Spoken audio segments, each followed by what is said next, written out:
12 teams have never won a Super Bowl. 4 of those 12 have never even been to a Super Bowl. The Cleveland Browns are one of those 4. They have been a disaster of an organization since 1999, sporting just a 33.5 win percentage, with only 4 winning seasons, 3 playoff appearances, and 0 division titles. We are going to attempt to turn the Browns into a good organization, if that is even possible.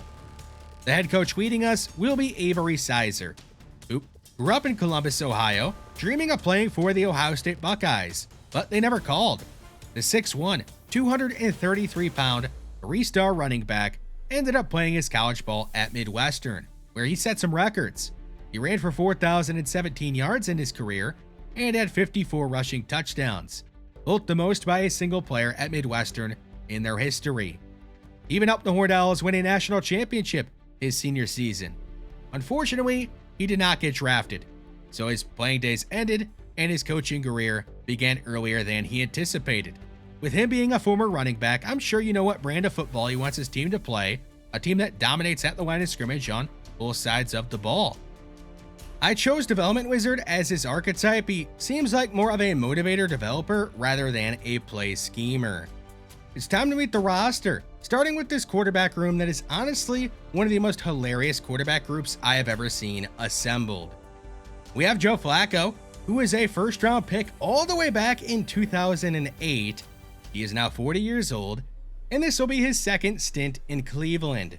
He led a magical run in 2023, helping the Browns reach the postseason. But does he have any magic left? Does he have any gas left in the tank? Kenny Pickett, another former first-round pick, the Steelers gave up on him after not even 2 full years as their starter. They shipped him off to the Eagles, where he was the backup quarterback during their Super Bowl run last year. The Browns must believe that he can revive his career here. Cleveland drafted 2 quarterbacks in the middle rounds. Dylan Gabriel in the 3rd, who switched colleges like he was Ryan Fitzpatrick swapping NFL teams. He spent 3 years at UCF, 2 at Oklahoma, and 1 at Oregon. He made 64 starts at the college level, so he's got a lot of experience for a rookie quarterback. Shedeur Sanders, son of Dion, yeah, we all know his story. Projected by some to be a first-round pick, he fell all the way to the 5th round. He had 7,364 passing yards, 64 passing touchdowns, a 72% completion percentage, and only 13 interceptions in 24 games at Colorado. It wasn't all perfect, though. He had just a 13-11 record and got sacked 94 times there. Dipshit Deshaun Watson is still unfortunately with us on our roster. I wish I could release him, but you can't release an injured player, and he is injured with a torn Achilles. That will be one of the very first moves that we make when we get to the next offseason. We'll release that cancer and get him off our roster. The Browns made a bet last year. They went out and traded for Jerry Jeudy and extended him before he played a single game with the organization. And you know what? They were right. He had a career year at 90 receptions, 1,229 receiving yards, only 4 touchdowns. I would love to see that number come up in order to be of more value to the team and just help us score more points. Cedric Tillman had a 3-game stretch last year where he racked up 21 catches, 255 yards, and 3 touchdowns on 32 targets.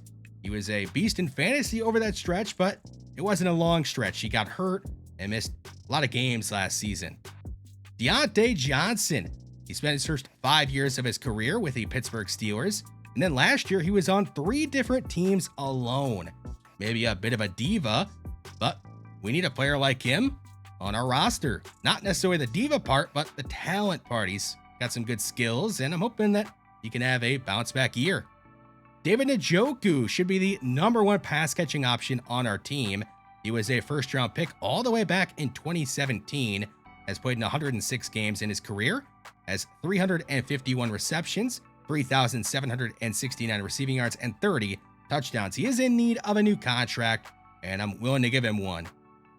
Harold Fannin Jr. may end up being one of these steals from this past draft. He fell to the 3rd round, despite being a 21-year-old tight end, who last year in college football led all pass catchers, regardless of position, in receiving yards and receptions. With him and David Njoku, our tight end group is in a fantastic spot. What about our running back group? Well, Jerome Ford is expected to be our starter to begin the year. Will he be able to hold on to that role? I don't know.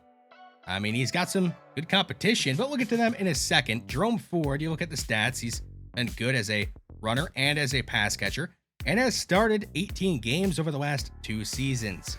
So he's a good player to have on the roster. Quinshon Judkins, unfortunately, has off-the-field issues before playing a single game in the NFL. Usually, if a player does what he did, they get suspended 6 games. We're going to up it to 8, so he'll be suspended the first 8 games of the regular season. Dylan Sampson, a talented rookie out of Tennessee who is only 20 years old. Last year at Tennessee, he averaged 5.8 yards per carry, had 22 touchdowns, and was the SEC Player of the Year.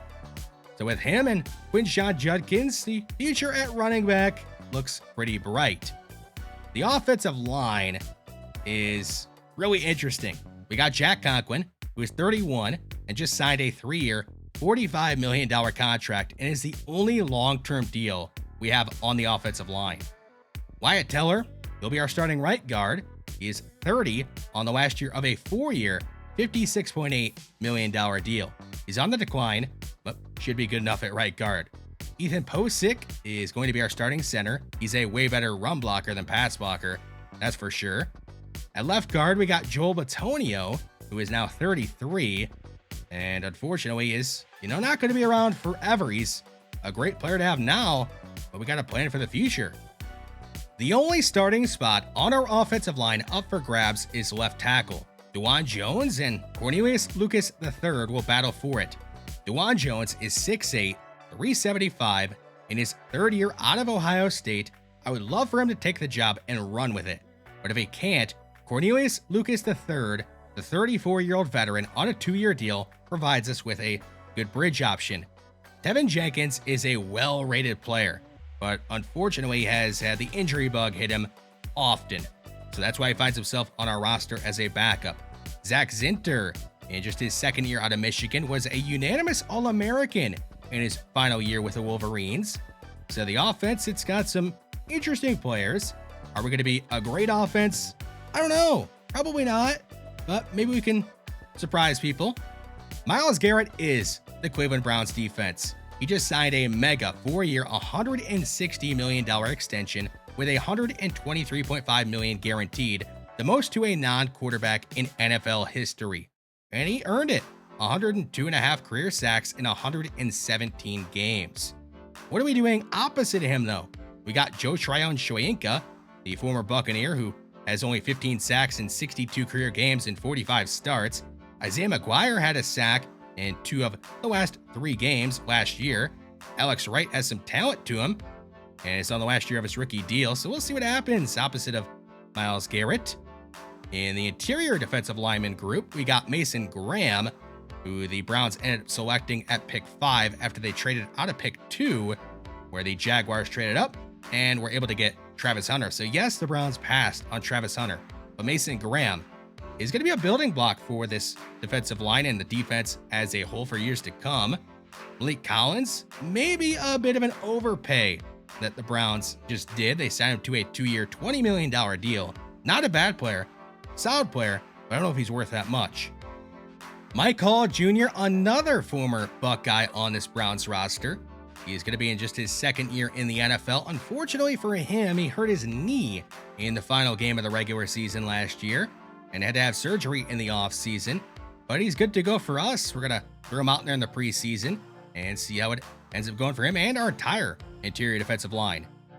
Speaking of unfortunate, Jeremiah Owusu-Koramoah has a neck injury. I know they're listing it as a hip injury, a fractured hip, but it's a neck injury. And I have no idea if he's ever going to be playing football again in real life. He may come back and play for us next year in this franchise, and I'm hoping he does because he's a talented player. Speaking of talented players, we got a good one here in Carson Schlesinger, who was the first pick of the 2nd round, had the fewest missed tackles of any college football player last year who had 100 or more tackles, had only 4 missed tackles last year. and he only had 10 starts in his college career, a bit concerning, but he's got a lot of talent. Jerome Baker, a veteran, another Buckeye on this Browns roster. He's not an elite linebacker by any means, but he's going to have to play a lot, and so will Devin Bush, because the Browns, not only did they lose Jeremiah Owusu-Koramoah due to injury, but they had Jordan Hicks retire before this preseason even began. At cornerback, Denzel Ward is the other elite player on this defense. He's already on a pretty long-term deal in the middle of a 5-year, $100.5 million contract. We got to make sure that we keep him happy. That way we can keep him around even longer than what his contract is for. Greg Newsome II on the 5th-year option, so we do have to make a decision on whether we want to extend him or not after this season. Didn't have a great year last year, but he's been a good player throughout his young career.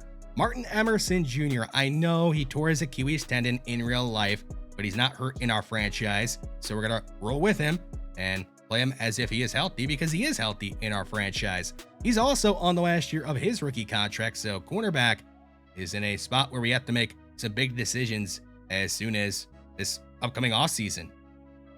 We have only one safety that is worth going into detail on. That would be Grant Delpit, who has 2 years left on his contract. He's only 26 and is 6'3", 208 with good athleticism.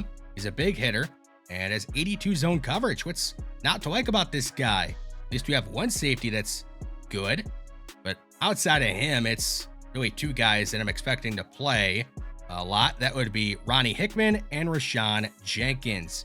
They're not elite, but they should at least be okay. And our defense, it's got some star power like Myles Garrett and, of course, Denzel Ward, but not really a whole lot of for sure outside of those two. Corey Bojorquez will be our punter, but for how long? He's on the last year of his contract, has 97 kick power. Do we really want to pay big money to a punter? I don't know. Dustin Hopkins, a 34-year-old kicker who is coming off a dreadful season in which he went 18 of 27 on his field goal attempts, and he's on a long-term deal. So I'm hoping that he can have a bounce-back year. That is enough talking about this roster. It's time to get into some preseason action, see what these guys could do. We will not see Myles Garrett or two of our starting cornerbacks, but a lot of our other starters are going to play, at least somewhat, in the preseason. Malik Collins, the 9-year veteran, getting a sack on the first drive of the preseason. I want him to be a mentor this year for Mason Graham, and I'm hopeful that Collins can stay healthy as Chuba Hubbard runs over Jerome Baker on his way into the end zone, so we do give up a touchdown on the first drive of the preseason. Joe Flacco getting the first shot out there at quarterback. He's going to float one down the field. It's a hospital ball for Jerry Jeudy, who seems to be all right. Not a good look, though, for Joe Flacco to come out here on the first drive and do whatever that was. So we're back on defense, hoping to get a stop this time. And Martin Emerson Jr., the only starting cornerback that we are trotting out there in the preseason, makes that swing pass a loss of 5. Young with all in his face is going to go deep and into double coverage. Rashawn Jenkins breaks the pass up. He's on his 4th team in the NFL and hoping to maybe get a starting spot over Ronnie Hickman. Back to the offense, where Jerome Ford is going to pick up our first down of the preseason. I know we did just draft Quinshon Judkins and Dylan Sampson, but Jerome Ford, he's got talent, and he's going to show some of it off here. He's got speed, and we'll throw a nasty stiff arm as he's out of bounds at the 6. So the question with Ford is he going to hold on to the starting spot for long when you got guys like Judkins and Sampson, who scores his first touchdown in the NFL? I know it's only the preseason. Do a great moment for him. He's only 20 years old and had 22 touchdowns last year at Tennessee. He's going to get the ball again here as we now have Kenny Pickett in the game at quarterback, and Sampson shows off more of that elite speed that he has. Later on the drive, 4th and goal. Let's see if Kenny Pickett can make something happen. He doesn't really get a chance to. Zach Zinter gives Pickett no shot, and that'll be a turnover on downs after a strip sack. A lot of backups in the game for both sides, including Andy Dalton, who has no pressure on him. And he's going to lob up a jump ball for Hunter Renfrow of all people, and he's going to moss Nick Needham. Not a whole lot would go right for us after that, at least up until this point. Maybe we could turn things around. It is 31-7. As Zach Zinter on this screen pass is going to pancake a man and allow Pierre Strong Jr. to take the ball across the 50 to the 48 of Carolina. Dylan Gabriel, by the way, in at quarterback. He's supposed to be good at a lot of underneath stuff, but he sails this one, and he's lucky it wasn't picked off. Goal to go later on the drive, so he settled down a little bit. Gonna fire into the end zone, into double coverage, and Harold Fannin Jr., the talented rookie tight end, comes up with it. Not a great decision or read by Gabriel, but worked out. 34-13 in the fourth. Shedeur Sanders in at quarterback. He's lobbing up a ball one-on-one for Jamari Thrash, the second-year man out of Louisville, who brings it down. He had a quiet rookie season. Hopefully he can make the team and have a big second year, as Shedeur Sanders is going to take it in on the quarterback sneak, and he leads a touchdown scoring drive on his first drive of the preseason. What about his second drive, as we are down by 2 scores? Sanders lobbing a ball down the field, and it's caught by Pierre Strong Jr. And all of a sudden, it's a 1-score game. Shedeur Sanders leading a big comeback. That'd be a great way to begin the preseason and begin his career.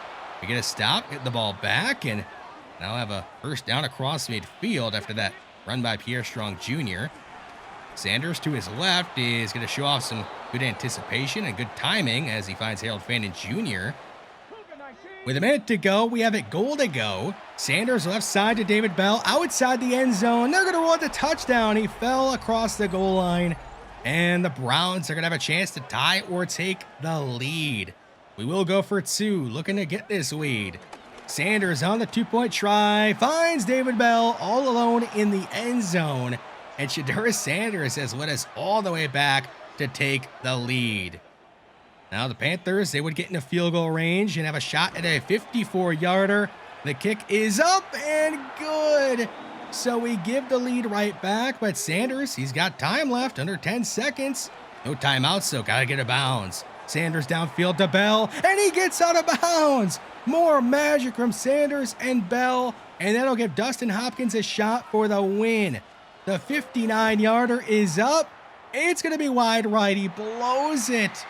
Come on, man. All that work to get back into the game and take the lead, and then that last-ditch effort to give a shot to Hopkins. Got to appreciate Shedeur Sanders' effort and all the backups. It just wasn't enough as we lose the first preseason game. What about preseason game number 2, taking on the defending champion Eagles? We get a stop on 4th and short, something you don't see very often against the Eagles. At least that's when they do the tush push, but we stop them there on the run. In the second, Kenny Pickett finding an open man in Jerry Jeudy, and he does score his first touchdown of the preseason. He only had 4 touchdowns last year in the regular season. I'm hoping that he has a lot more this year. Jump into the second half. Backups in the game for both sides, but one guy fighting for a starting spot is Isaiah McGuire, and he gets a sack on Kyle McCord.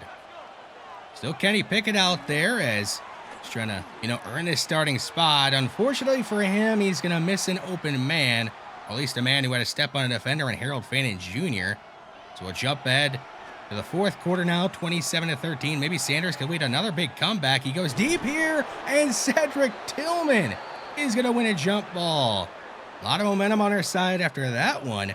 And then we started to go backwards once we got a goal to go. And on third down, Sanders, something he's used to, watching an offensive lineman get flattened, and therefore we're getting hit as he let it go. He's a bit shaken up. I didn't want to risk an injury, so we just brought out Dustin Hopkins for a field goal.